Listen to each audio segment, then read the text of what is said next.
انزل فیہ القرآن ھدی للناس وبینات من الھدی والفرقان فمن شہد منکم الشہر فلیصمہ ومن کان مریضا او علی سفر فعدۃ من ایام اخر یرید اللہ بکم اليسر ولا یرید بکم العسر ولتکملوا العدۃ ولتکبروا اللہ علی ما ھداکم ولعلکم تشکرون صدق اللہ العظیم۔ وقال النبی صلی اللہ علیہ وسلم من صام رمضان ایمانا و احتسابا غفر له ما تقدم من ذنبه ومن قام رمضان ایمانا و احتسابا غفر له ما تقدم من ذنبه ومن قام لیلۃ القدر ایمانا و احتسابا غفر له ما تقدم من ذنبه۔ معزز و محترم دینی بھائیو، بزرگوں اور رفقا اکرام اور اس مسجد کے معزز امام صاحب، آپ اچھی طرح جانتے ہیں کہ اس وقت ہم ایک ربانی خدائی ایک مہینے کے تعلیمی تربیتی اجتماع سے گزر رہے ہیں۔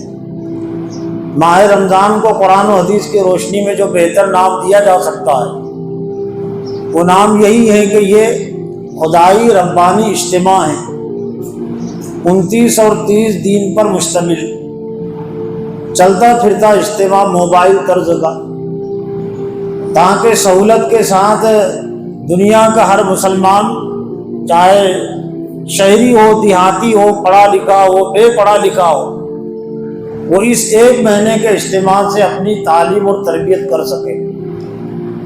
آج بھی دنیا میں کچھ بیماریاں ایسی ہوتی ہے وبائی، تو حکومت کی طرف سے اس کا انتظام بہت عمومی پیمانے پر کیا جاتا ہے۔ چلتے پھرتے دواخانے بھی ہوتے ہیں جو خیموں میں لگتے ہیں، کچھ کتب خانے بھی چلتے پھرتے ہوتے ہیں موبائل وین پر یا اور ذریعے سے۔ تو اس سے زیادہ ضرورت اس بات کی ہے کہ عام انسان اور امت مسلمہ خاص طور سے اپنے ذہن اور دماغ کی بیماری کا علاج کرے۔ بیماری کا لفظ قرآن مجید میں جسمانی بیماریوں کے لیے استعمال نہیں ہوا ہے، عربی میں جسمانی بیماریوں کے لیے مرض کا لفظ نہیں استعمال ہوتا ہے، وہ سقیم کا لفظ استعمال ہوتا ہے، دان کا لفظ استعمال ہوتا ہے، جیسا کہ ایک حدیث ہے لِكُلِّ دَاءٍ دَوَاءٌ، بخاری شریف کی حدیث ہے۔ اور بہت سارے دواخانوں کے سامنے یا جو حکیم حضرات ہوتے علاج کرتے وہ لکھ کر لگاتے حدیث کا ٹکڑا کہ لِكُلِّ دَاءٍ دَوَاءٌ، ہر مرض کے لیے ایک دوا ہے۔ مرض کا لفظ قرآن مجید میں جو ذہنی بیماریاں ہوتی ہے، دل کی بیماریاں ہوتی ہے، سوچنے سمجھنے کی، سورہ بقرہ کے دوسرے رکوع میں اللہ تعالیٰ نے منافقین کی صفات کو بیان فرمایا ہے، اور منافقین کے زمرے میں خاص طور سے یہ بات ارشاد فرمائی گئی فی قلوبہم مرض فزادہم اللہ مرضا، فی قلوبہم مرض، ان کے دلوں میں بیماری ہے، وہ کوئی جسمانی نوعیت کی بیماری کی طرف اشارہ نہیں ہے، عقیدے کی بیماری، سوچ کی بیماری، شرک کی بیماری، حسد اور جلن کی بیماری۔ تو فزادہم اللہ مرضا، اللہ نے ان کی بیماری کو اور زیادہ بڑھا دیا۔ تو امت مسلمہ پر چونکہ اللہ تعالیٰ کی طرف سے بہت ساری ذمہ داریاں ہیں، تو ایک بیمار دل، بیمار دماغ وہ ذمہ داریوں کو ادا نہیں کر سکتا، اس کے لیے صحت مند دل ضروری ہے، صحت مند دماغ ضروری ہے۔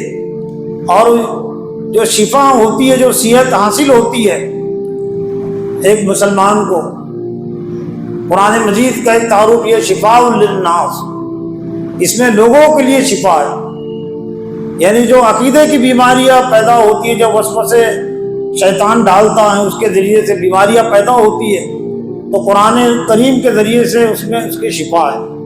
تو اللہ تعالیٰ نے امت مسلمہ کی تعلیم اور تربیت کے لیے جو نظام جاری کیا ہے، تو ایک حصہ اس کا ماہ رمضان ہے۔ روزانہ کی تعلیم اور تربیت کا بھی ایک نصاب اور نظام ہے جو اذان اور نماز کی صورت میں ہے، لیکن اس کے ساتھ ساتھ ماہ رمضان کا اجتماعی تعلیم اور تربیت کا نظام اپنے اندر لیے ہوئے، 2 طرح کی تعلیم اور تربیت کا اس میں انتظام ہے۔ اور کوئی بھی راستہ، کوئی بھی کام صحیح طور سے کرنے کے لیے 2 صلاحیتوں کی ضرورت پڑتی ہے۔ ایک تو اس کے اندر دیکھنے کی صلاحیت ہونا چاہیے، آنکھیں اس کو ہونا چاہیے۔ نابینا افراد بہت زیادہ کام نہیں کر سکتے لیکن ایک حد ان کی ہوتی ہے۔ اور دوسری صلاحیت چلنے کی طاقت اور قوت اس کے اندر ہونی چاہیے۔ لنگڑے افراد، پیر سے معذور افراد بہت زیادہ کام نہیں کر سکتے۔ ایک مثال کے ذریعے سے آپ سمجھ سکتے ہیں کہ دونوں صلاحیتیں، دونوں طاقتیں بیک وقت ایک انسان کے لیے، ایک مسلمان کے لیے کتنی ضروری ہے۔ ایک سیدھا راستہ ہے، سیدھے راستے کو طے کرنے کے لیے ایک تو آنکھیں اس کے پاس ہونا چاہیے جو سیدھے راستے پر چلنا چاہتا ہے، اور دوسرے یہ کہ پیر بھی اس کو ہو۔ اور اگر صرف آنکھیں اس کے پاس ہے، پیروں سے محروم ہے، تو سیدھا راستہ دیکھنے کے بجائے، دیکھنے کے باوجود وہ سیدھے راستے پر چل نہیں سکتا، طے نہیں کر سکتا۔ اور ایک شخص ہے جس کو پیر ہے لیکن آنکھیں نہیں ہیں، تو پیر ہونے کے باوجود، جسمانی طاقت اور قوت ہونے کے باوجود، صرف آنکھوں سے محروم ہونے کی وجہ سے وہ سیدھے راستے پر چل نہیں سکتا۔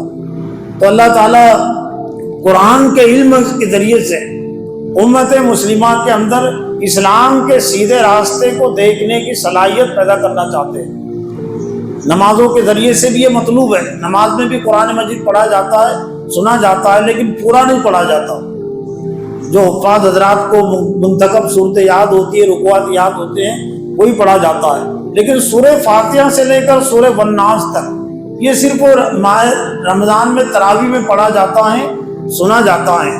تو رمضان قرآن کے ذریعے سے ایک تو انسان کو سیدھے راستے کو دیکھنے کی آنکھیں اور صلاحیت پیدا ہوتی ہے، نور جس کو کہتے ہیں۔ لقد جاءکم من اللہ نور و کتاب مبین۔ قرآن مجید کا ایک تعارف یہ بھی ہے کہ تحقیق کہ تمہارے پاس اللہ کی طرف سے ایک روشنی آ گئی، نور آ گیا۔ اس نور کی روشنی میں تم اہدنا الصراط المستقیم پر چل سکتے ہو، اس کو صحیح طور سے دیکھ سکتے ہو۔ تو نماز تراویح کا ایک مقصد، یعنی قیام لیل کا ایک مقصد یہ ہے کہ ہم کو اسلامی اور دینی آنکھیں ہو، ہم اسلام کو دیکھنے کی صلاحیت اپنے اندر پیدا کریں کہ عقیدے کے لحاظ سے کون سا راستہ صحیح ہے، تجارت کے لحاظ سے کون سا راستہ صحیح ہے، سیاست کے لحاظ سے کون سا راستہ صحیح ہے۔ اور یہ سب قرآن مجید کے ذریعے سے، حدیث کے ذریعے سے یہ صلاحیت ہم کو ملتی ہے۔ لیکن صرف دیکھ لینا کافی نہیں ہے، دیکھنے والا بن جانا کافی نہیں ہے، چلنے والا بننا بھی ضروری ہے، پیر بھی ضروری ہے۔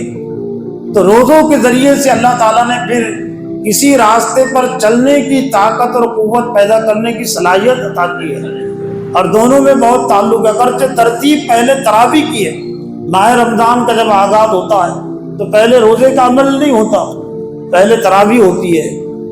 یعنی گویا کہ پہلے روزے میں جو روح اور جان پیدا ہو سکتی ہے وہ پہلے پارے کو سننے اور سمجھنے سے جان اور روح پیدا ہو سکتی ہے۔ 10ویں روزے میں اگر روح اور جان پیدا ہو سکتی ہے تو 10ویں پارے کو سننے اور سمجھنے سے 10ویں روزے میں روح اور جان پیدا ہو سکتی ہے۔ تو قرآن مجید کو سننے کی جو ترتیب ہے وہ علم اور عمل سے بھی اس کو آپ سمجھ سکتے ہیں۔ علم اور عمل میں جو تعلق ہے، پہلے علم کی ترتیب ہے، پہلے جاننے کی ترتیب ہے، اور اس کے بعد ہے عمل کی ترتیب۔ جس کو صحیح علم نہیں ہے تو صحیح وہ عمل بھی نہیں کر سکتا۔ قرآن مجید کے جو آیت میں نے شروع میں پڑھی ہے، سورہ بقرہ کی آیت نمبر 185 ہے۔ اس آیت میں اللہ تعالیٰ نے ماہ رمضان کے 10 اہم تقاضوں اور عنوانات کو بیان کیا ہے، اور ایک طرح سے یہ جامع ترین تعارف ہے ماہ رمضان کا اللہ کی طرف سے۔ شہر رمضان الذی انزل فیہ القرآن، یہاں سے اس آیت کا آغاز ہوتا ہے کہ رمضان وہ مہینہ ہے جس میں قرآن نازل کیا گیا۔ آج بھی دنیا میں جو دینی جماعتیں ہیں، دینی تحریکات ہیں، وہ اپنے افراد کی تعلیم اور تربیت کے لیے کوئی اجتماع رکھتی ہے تو اجتماع کا عنوان اور مقصد متعین کر دیتی ہے۔ بے مقصد بے موضوع کے اجتماع نہیں رکھا جاتا۔ تو یہ ایک مہینے کے اجتماع کا عنوان اور موضوع اللہ تعالیٰ نے آیت کے شروع میں متعین کر دیا، شہر رمضان الذی انزل فیہ القرآن۔ رمضان وہ مہینہ ہے جس میں قرآن نازل کیا گیا۔ گویا کہ رمضان کی جو عظمت ہے وہ قرآن کی وجہ سے، تو گویا کہ رمضان کا ہر دن آ کر امت مسلمہ کے سامنے یہ پیغام دیتا ہے کہ اگر تم عظیم بننا چاہتے ہو، مبارک بننا چاہتے ہو، افضل بننا چاہتے ہو، تو اپنے اندر قرآن مجید کو نازل کرو، اپنا تعلق قرآن سے جوڑو۔ میرا تعلق یعنی رمضان کا تعلق قرآن سے جڑ گیا تو شوال سے افضل ہو گیا، شعبان سے افضل ہو گیا، اور جتنے مہینے ہیں ان تمام سے افضل ہو گیا۔ اسی طرح سے وہ مسلمان جس کا تعلق قرآن سے علمی اور عملی لحاظ سے جڑ جائے گا، وہ انسان اور وہ مسلمان تمام انسانوں سے افضل قرار پائے گا۔ اور دنیا کی تاریخ ہے کہ جب تک امت مسلمہ کا قرآن سے رشتہ اور تعلق جڑا تھا، جاننے کے لحاظ سے بھی، عمل کے لحاظ سے بھی، ایمان کے لحاظ سے بھی، تو اللہ تعالیٰ نے پوری دنیا کا امام بنا دیا تھا امت مسلمہ کو۔ تعداد کم تھی اس وقت، آج دنیا میں عالمی سطح پر 30% مسلمان ہیں، بھارت میں 15% مسلمان ہیں، لیکن 1000 سال تک دنیا میں جب مسلمانوں نے قیادت کی ہے، امامت کی ہے، تو 10% سے زیادہ ان کی تعداد، ان کی آبادی نہیں تھی۔ بھارت میں بھی 900 سال تک، 1000 سال تک مسلمانوں نے امامت کی ہے، قیادت کی ہے، حکومت کی ہے، تو ان کی تعداد 10% سے کم تھی۔ لیکن اب تعداد زیادہ ہونے کے باوجود جو ہم باطل پرستوں کی ٹھوکروں میں ہیں، اور خاص طور سے میدان سیاست میں، اس لیے میدان سیاست میں ہم ٹھوکروں میں ہیں اور اللہ کے غضب اور اس کے عذاب میں مبتلا ہے کہ زیادہ تر قرآن مجید کو آج امت نے اگر کسی شعبے میں اگر نظر انداز کیا ہے تو وہ سیاسی شعبہ ہے۔ کچھ حد تک عبادات میں، تجارت میں بھی، نکاح میں بھی معلوم کر لیتے ہیں، لیکن سیاست میں کون پوچھتا ہے اسلام کہ کون سی سیاست صحیح ہے، کون سی سیاست غلط ہے؟ سب سیاست کو مسلمانوں نے صحیح سیاست سمجھ لیا۔ تو یہ حشر مسلمانوں کا اس وجہ ہوا ہے عالمی سطح پر کہ ہم نے قرآن کو اس میں بالکل نظر انداز کر دیا۔ پھر اسی آیت میں اللہ تعالیٰ نے قرآن مجید کے نزول کے مقصد کو، لیکن بات چل رہی ہے رمضان کے پس منظر میں، تو جو قرآن کے مقاصد ہے وہی رمضان کے مقاصد ہے۔ ہدی للناس، لوگوں کی ہدایت کے لیے یہ قرآن مجید نازل ہوا۔ تو رمضان بھی اس لیے آتا ہے کہ رمضان کے ذریعے سے لوگوں کو ہدایت ملے، اور شروع سے آخر تک قرآن مجید کے سننے سنانے کا جو نظم اور اہتمام، اس کا مقصد بھی یہی ہے، ہدی للناس۔ لیکن آج ہم قرآن مجید کو سن تو لیتے ہیں، پڑھ بھی لیتے ہیں، لیکن ہدایت جو اس کا اہم مقصد ہے، لعلکم تہتدون، لعلکم تعقلون، یہ قرآن مجید میں قرآن کے دو مقاصد بہت کثرت سے بیان ہوئے ہیں، تکرار کے ساتھ جگہ جگہ بیان ہوئے ہیں کہ لعلکم تعقلون، لعلکم تہتدون، کہ ہم نے آیتیں اور صورتیں اس لیے نازل کی ہے کہ تاکہ تم اس کو سمجھو، اور ہم نے یہ اس لیے نازل کیا ہے کہ تم اس کو سمجھو۔ لیکن افسوس کے ساتھ کہنا پڑتا ہے کہ ایک باپ اپنے 3 سالہ بیٹے کی گفتگو کو سمجھنے کی کوشش کرتا ہے کہ جب بچہ بولنا شروع کرتا ہے اور الفاظ زبان سے وہ ادا کرتا ہے، ابھی صحیح طور سے ادا نہیں کر رہا ہے لیکن ادا کر رہا ہے، تو گھر والے یہ سمجھتے ہیں، ماں بھی یہ جاننے کی کوشش کرتی ہے کہ بچہ کچھ نہ کچھ بول رہا ہے۔ گھر والے کہتے ہیں سنو، غور سے توجہ سے سنو، اگرچہ اس کی زبان لڑکھڑا رہی ہے لیکن کچھ نہ کچھ مفہوم ادا کر رہا ہے، کچھ نہ کچھ بول رہا ہے۔ لیکن افسوس کے ساتھ کہنا پڑتا ہے کہ خالق کائنات، مالک کائنات نے بھی ہم سے کچھ بولا ہے، ہم سے کلام کیا ہے، تو 40 سالہ 50 سالہ عمر ہونے کے باوجود ہم نے کتنا اس کو سمجھنے کی کوشش کی ہے۔ اللہ کا فضل کرم ہے کہ کم از کم قرآن سے جڑنے کا، قرآن سے وابستگی یا اس سے ہدایت حاصل کرنے کا جو تیسرا درجہ جو ہو سکتا ہے وہ خلاص قرآن کم سے کم، اس کے نیچے کوئی درجہ نہیں ہو سکتا۔ درمیانی درجہ تو ترجمے کا ہو سکتا ہے، لیکن قرآن سے جڑنے کا اعلیٰ درجہ تو وہ تو تفسیر بھی ہے، کہ تفسیر کے ساتھ بھی ہم پڑھے، تفسیر کے ساتھ بھی سنیں، دوسرا درجہ کم از کم ترجمہ پڑھے، ترجمہ سنیں، لیکن آخری درجہ خلاصہ پڑھے اور خلاصہ سنیں۔ لیکن اس سلسلے میں بھی لوگوں کی کوتاہی پائی جاتی ہے اور رمضان میں پائی جاتی ہے، جبکہ نماز تراویح اور قیام لیل کا عمل اسی لیے جاری کیا گیا کہ قرآن سے ہمارا علمی تعلق بھی قائم ہے اور عملی تعلق بھی قائم ہو، ورنہ وہ تنبیہ اور وعید بھی ہم کو بار بار سننا بھی چاہیے۔ فضائل اعمال میں بھی ہے، مولانا ذکری رحمۃ اللہ علیہ نے فضائل رمضان میں اس حدیث کو نقل کیا ہے، کم من صائم لیس لہ من صیام الا الظمأ وکم من قائم لیس لہ من قیام الا السحر، کتنے ہی روزے دار ایسے ہیں کہ روزے سے ان کو بھوکا پیاسا رہنے کے علاوہ کچھ نہیں ملتا، اور کتنے ہی راتوں میں قیام کرنے والے یعنی نماز پڑھنے والے، تراویح پڑھنے والے ایسے ہیں کہ ان کو جاگنے کے علاوہ کچھ نہیں ملتا، یعنی مقصد کو پورا نہیں کرتے۔ روزہ رکھتے ہیں لیکن روزے کے مقصد کو پورا نہیں کرتے، قرآن پڑھتے سنتے لیکن قرآن کا مقصد ہے ہدایت دینا، قرآن کا مقصد ہے قرآن کو سمجھنا، وہ پورا نہیں کرتے۔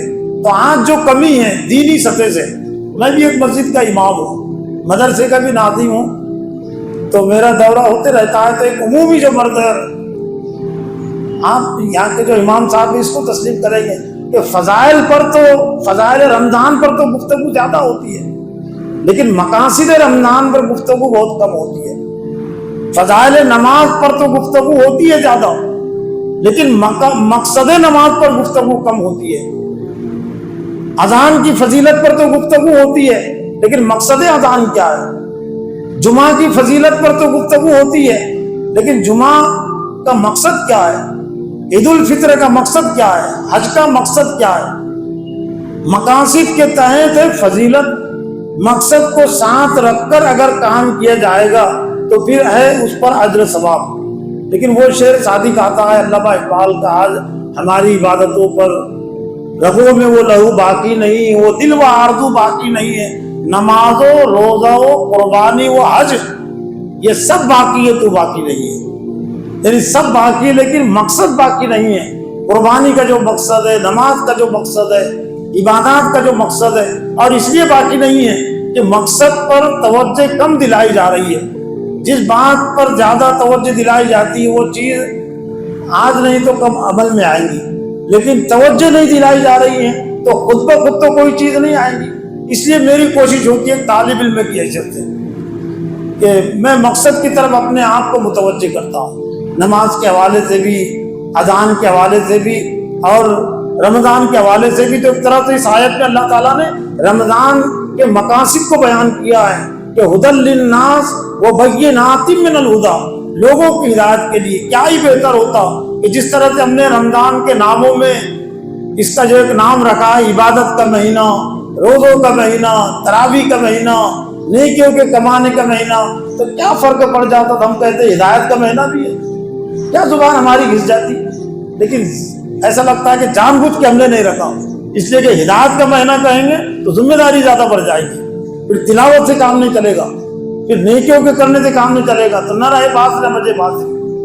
ہدایت کا مہینہ بولے ہی مت، تاکہ ہدایت کے حاصل کرنے کی توجہ نہ رہے، تو زیادہ سے زیادہ بولنا چاہیے کہ یہ ہدایت کا مہینہ ہے۔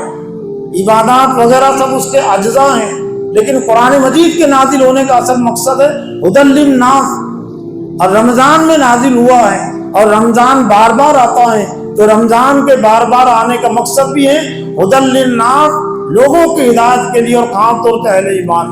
وبینات من الھدی، اور ہدایت کو بتلانے والی واضح باتیں اس میں موجود ہے، والفرقان، حق اور باطل کے درمیان میں۔ تیسرا عنوان اور موضوع ایک طرح سے حق اور باطل کے درمیان میں یہ اللہ کا کلام فرق کرنے والا ہے۔ تو یہ مہینے کی صفت بھی ہے کہ یہ مہینے کے ذریعے سے اللہ تعالیٰ یہ چاہتے ہیں کہ ہر مسلمان کے اندر حق اور باطل کے اندر فرق کرنے کی، تمیز کرنے کی صلاحیت ہونا چاہیے، اور ہو جاتی ہے۔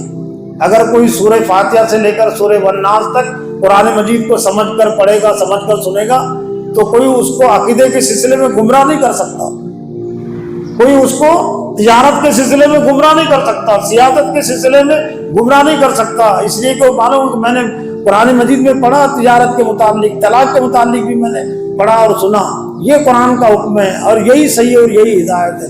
فمن شہید منکم الشہر فلیصمہ، تم میں سے جو اس مہینے کو پائے فلیصمہ، اس پر لازم ہے روزے۔ بات ترتیب بھی بہت جامع ہے، یعنی چوتھے پانچویں نمبر پر روزوں کا تذکرہ، اس لیے کہ اللہ کو معلوم ہے کہ اگر یہ روزوں کا تعلق اگر قرآن سے نہیں جڑا رہا تو روزوں کے ذریعے سے امت کو بہت زیادہ فائدہ نہیں پہنچ سکتا۔ ہدایت سے اگر روزوں کا تعلق نہیں جڑا رہا تو بہت زیادہ فائدہ نہیں پہنچ سکتا۔ تو رمضان کا تذکرہ تو اللہ نے شروع میں کر دیا، لیکن روزوں کا تذکرہ چوتھے پانچویں عنوان پر ہو رہا ہے کہ شہر رمضان الذی انزل فی القرآن، پھر اس کے پانچویں نمبر پر ہے کہ تم میں سے جو کوئی اس مہینے کو پائے تو لازم ہے اس پر روزے۔ فمن کان مریضا او علی سفر، لیکن یہ گنجائش کی رخصت کی صورت رکھی گئی کہ اگر کوئی ایسا بیمار ہے، ایسا کوئی مسافر ہے کہ روزہ رکھنا اس کے لیے بہت زیادہ مشکل ہے تو فعدۃ، تو دوسرے دنوں میں اس کی وہ قضا کرے۔ لیکن اگر قضا کرنے کا تصور ذہن میں رہے مسافر کے، بیمار کے، تو ہر بیماری سے کوئی روزہ نہیں چھوڑ سکتا، ہر سفر سے کوئی روزہ نہیں چھوڑ سکتا، اس لیے کہ رمضان میں روز تراویح ایک سحر میں اٹھنے کا ماحول ہوتا ہے تو روزہ رکھنا آسان ہوتا ہے، لیکن رمضان کے علاوہ بہت مشکل ہوتا ہے، ماحول نہیں ہوتا، اس لیے چھوٹے ہوئے روزوں کی قضا کرنا بہت زیادہ مشکل ہے۔